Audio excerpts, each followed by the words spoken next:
subtropics, in the region of the palms, which means from the Tropic of Capricorn to the Tropic of Cancer virtually. That's our natural habitat. We're not naturally Eskimos. Eskimos have a short lifespan, no matter what they might say. They live on meat and they live on blubber. And but nowadays they're even living shorter because they're eating processed foods and packaged.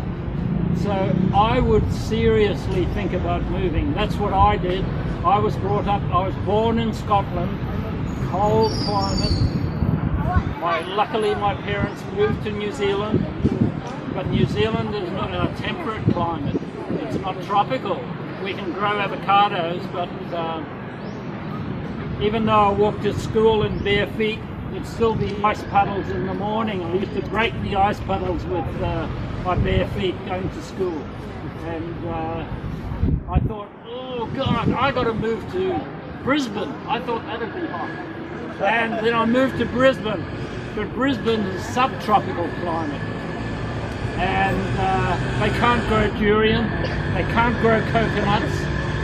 So I had to move 2,000 kilometres north of Brisbane. And then I found Cairns. And Cairns has got the most wide variety of fruit in the world now, because people sent all the seeds from Asia, from Central America, from the Amazon, from Africa, all back to Cairns back in the 80s to create a fruit industry there. And it's really a wide variety. As Lindsay knows, she came and stayed there with us for over 3 months in Cairns. And she knows what it's all about there. Sure, we've got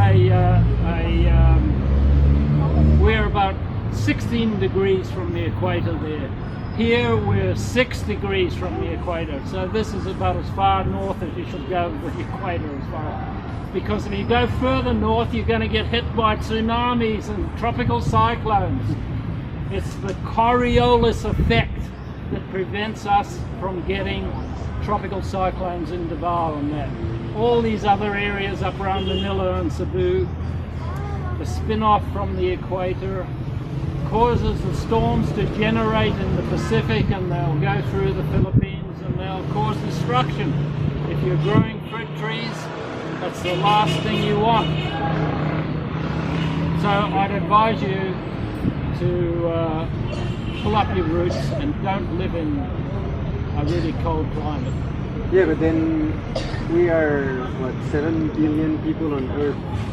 Not everyone can move in the tropics. You'd be surprised. The tropics can support so many more people. Do you know how many Pacific islands are out there with practically no people on them? Vanuatu, New Guinea, Bougainville, Samoa, Cook Islands. No one. They've all gone to the cities to play on computers, and they've left behind the paradises. There's plenty of places. God. 7,000 islands in the Philippines, as Derek's saying. Palawan, practically habitated. You know, you've got whole islands here that we can grow fruit trees.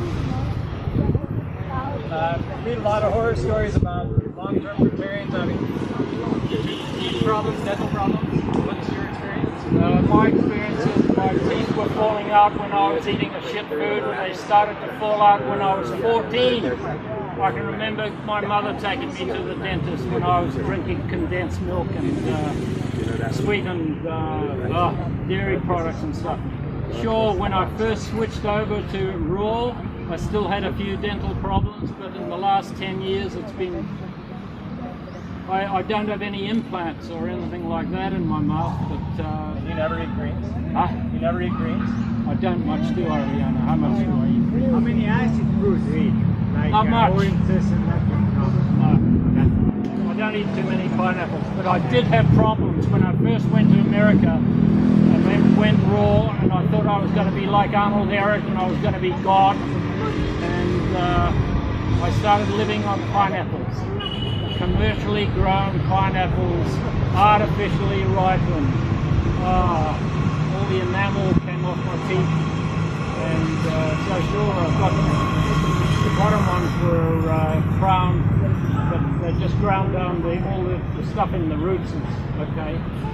I've got a friend called Ryan over in Australia. He's from California. He just went and had implants done in his jaw in Costa Rica. And then he started to have a few problems when he got to Australia from Costa Rica after having these done. And then he did a dry fast. One of them, just, the body rejected it, threw out the implant because he did the dry fast. He was happy.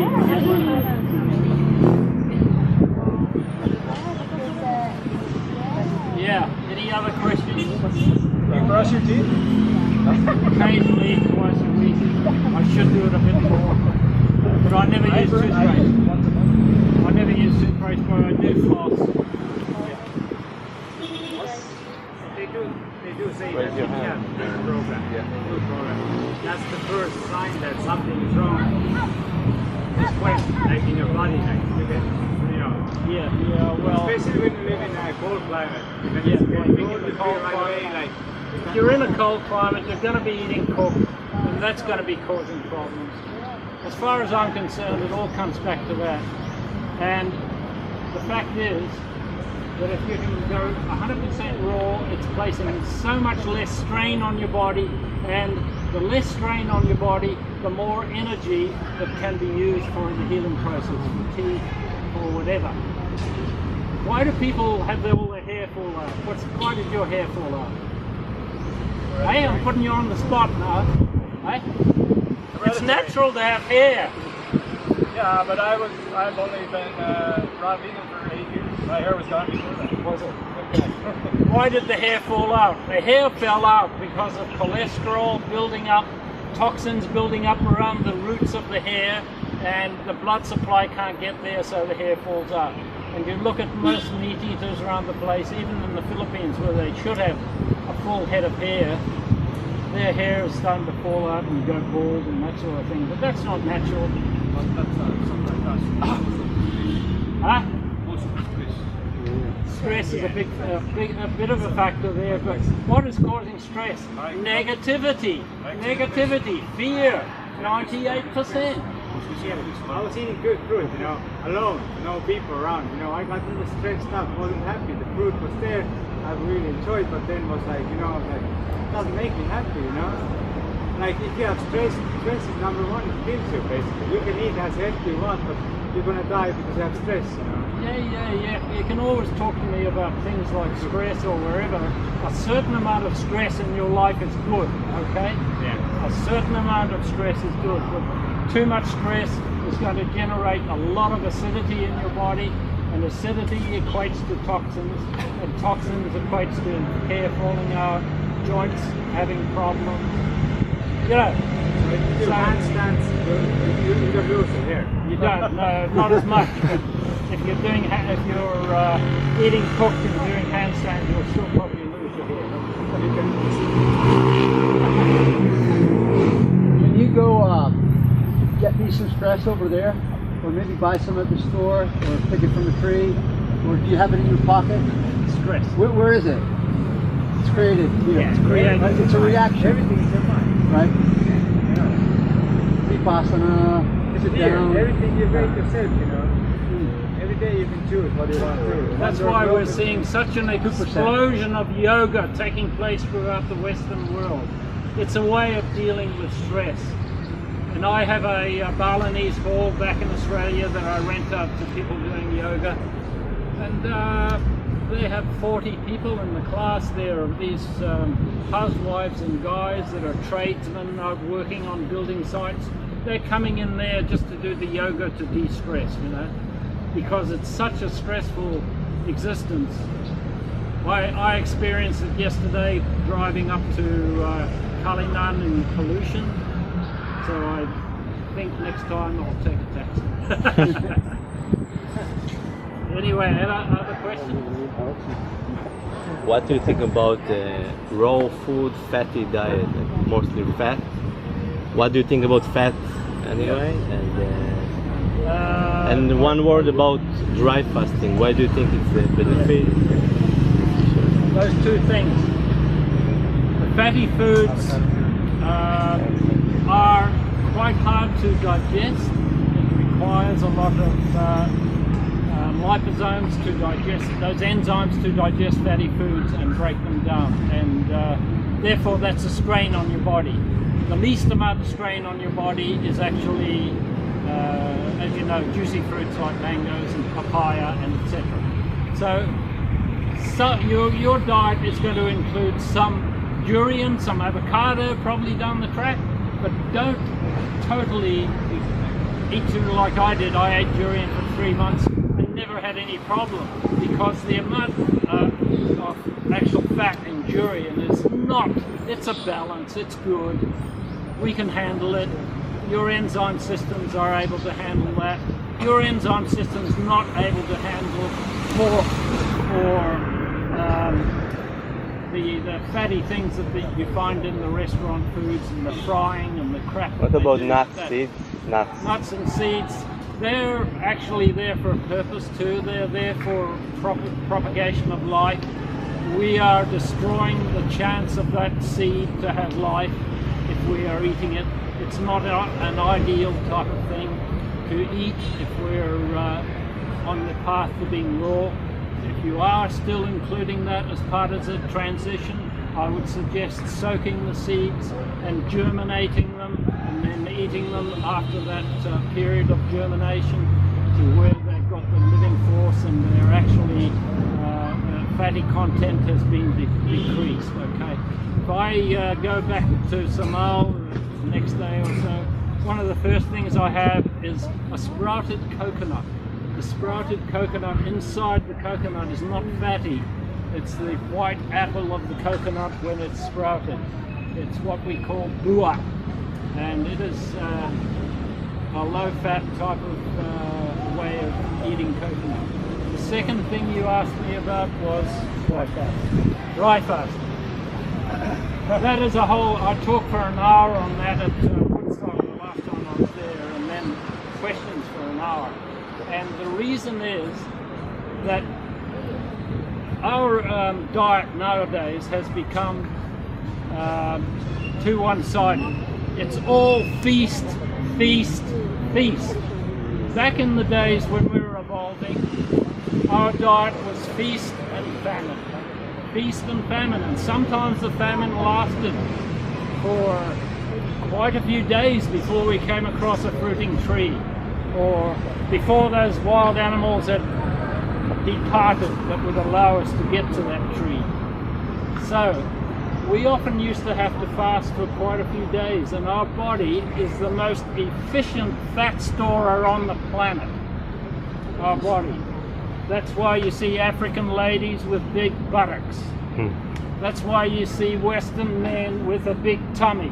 The fat is forming in the abdominal fat, and that abdominal fat is storing for the famine that never comes. The famine never comes because it's feast, feast, feast in the Western society now. So we've been dry fasting for many millennia, and our body is quite well equipped to be able to do that. But when your body is very toxic through eating much cooked foods and overeating on good foods, your body has to gradually start to learn how to dry fast again. And for a cooked food person to go straight into dry fasting, you might have an overload of toxins being expelled into the bloodstream from the cells of the body, and you have a weaker organ, say the liver or whatever. That weaker organ may break down because of the overwhelming amount of toxins that have suddenly been produced, and the poor person dies. There's no fault of his own. The fault lies in the fact that he never learned how to go on a famine like our ancestors used to have to. Did you know that the great Irish potato famine caused 1 million deaths because of a virus in the potatoes in Ireland, and they were also one-sided, eating potatoes all the time? They couldn't adapt. that's the thing. Well- We've got to be able to adapt. Can I add to that? Yes. The reason they were eating the potatoes is because the English took away all their land and also banned them from going into the forest to hunt and fish and gather berries and stuff. They weren't allowed to go out and get food. So at the same time that people were starving to death from the potato famine, they were actually exporting wheat and barley to England. believe that. So this is actually a political issue, nothing to do really. I mean, the whole reason they were eating potatoes in the first place is because they took away their land, and before that they were growing like oats and cabbages and kale. And when they took away the land, they had to get something that was denser, that could grow more volume per acre. So potatoes actually have a higher yield. So that's the whole reason they're eating potatoes in the first place instead of their normal diet. Anyway, Thank you. Yeah, History that's a really lesson. valid point, and that just goes to prove that I like history. the 98% of the people out there are ruled by a couple of few families that make a few decisions up there and control the wealth, and that's what I'm pretty convinced more and more that I see of. You know, so independent thought. Those people in the Irish potato famine, they should have been. It's such a big question, the dry fasting, that the fact is that having a periodic famine is beneficial for your body. And this is very important. We shouldn't eat durian every day, all day, and you know, that's too one-sided. You've got to have a period of famine. And I think that one of the easiest way, and the way that I practice, is what's known as quantum eating. I finish eating between 2 and 3 o'clock every day and don't eat until 9 or 10 o'clock the next day. So that means 18 hours I'm fasting every day. Doug Graham says, oh no, it's too extreme, but it's not extreme. Your body actually fasts every time you go to sleep. But you drink in the meantime like water, coconut water? I'm not getting up at night drinking, that's for sure. I'm getting up at night to have a pee, that's the only thing. Between 2 and 3 and then 9, but are you having any coconut water? No. Nothing. Right. What about the people who like to exercise a lot, like running, like 2 hours, you know, like Crazy. cycling? I know, but like you said, Durian used to be Durian Rider, now he's Durian Walker. like, you know, that's it. Yeah, you're happy with it, do it, man. But as long as you have plenty of replacement in the energy, if you're eating plenty of juicy fruits, go for it. Yeah, that's why not. But sometimes I agree found with out that I need to, I mean, I know water is not the best, it depends what quality. But sometimes I need to have a little water more, you know, I know it's not the best, so you can't without water. I want to add something to this question. Why do you don't drink water? If we are 80% water, why do you think it's I not don't good? need to because I'm eating raw food, and it's cooked food that causes you to be thirsty. They advise you if you're eating cooked, you've got to drink 8 glasses of water a day. All the doctors in America will tell you that. And they see someone like myself who doesn't drink any water, and he says, don't listen to that crazy man up there. He doesn't drink any water. He doesn't need to because he doesn't get thirsty. And you only should drink when you're thirsty. People that are eating cooked are perpetually thirsty. They're eating salt. They're eating all the toxins that are concerned with cooked food. So that body of theirs is craving water to dilute those toxins. So that's why they're always thirsty. I don't need to because I'm never really thirsty. If I'm really sweating a lot, I'll drink a coconut water. I had one last night at about 4 o'clock because it was hot and I was sweating a lot. So you just think, probably, I don't know, but I don't sit around and analyze all those things. Don't worry about it. Just do what. Don't get too carried away about what this author says about not to drink water or to do this or that. Listen to your own body. Go on raw foods, and your body will tell you what's going to be right. Have you found that deeper that you were walking down the raw food path, your body's communication to you about what to eat was more clear? It was, definitely. Yes, it does become. Because woe betide those that go down that path and they get so confused by going on Facebook and this one's telling them to do that and that one's telling them to do this. And they're ending up too confused. Don't be a drifter on Facebook. At your house the other day, you shared something with me about, I was asking about raw food, going raw fasting, dry fasting, and you advised me about for the first 3 months, once a week for 24. I thought maybe you'd want to share that with them. Yeah, that depends. Your body doesn't really like being forced into extremes all of a sudden. It'll try to adapt, but it's better for your own long-term health, I think, in order to change. Don't present the body with too great a stress, and that is what it is. It'd be a big stress if your body is going to suddenly decide to dry fast and go 48 hours or 42 hours all of a sudden when you hadn't done that before and you'd been eating some cook. So that's why I advise you to do 3 to 6 months of just 24 hours, doing the fast once a week.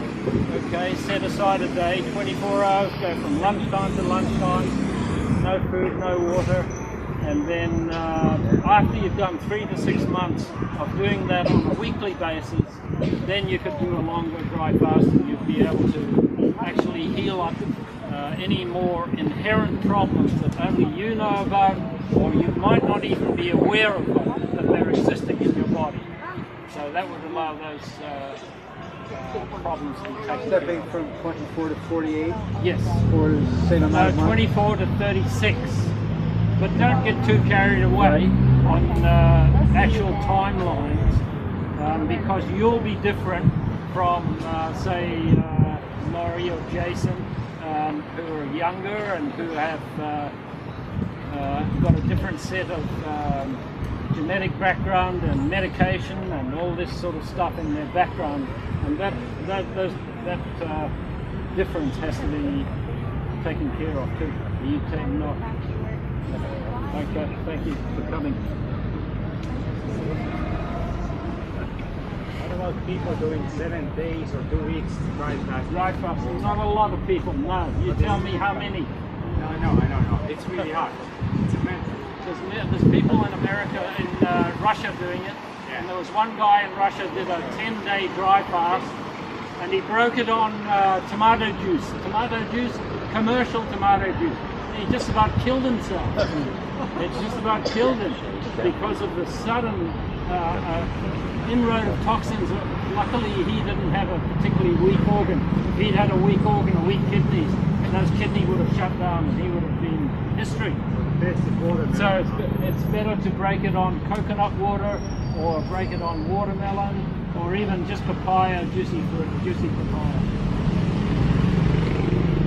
I think that's why she asked the word, but she doesn't mean fasting. No, she's good.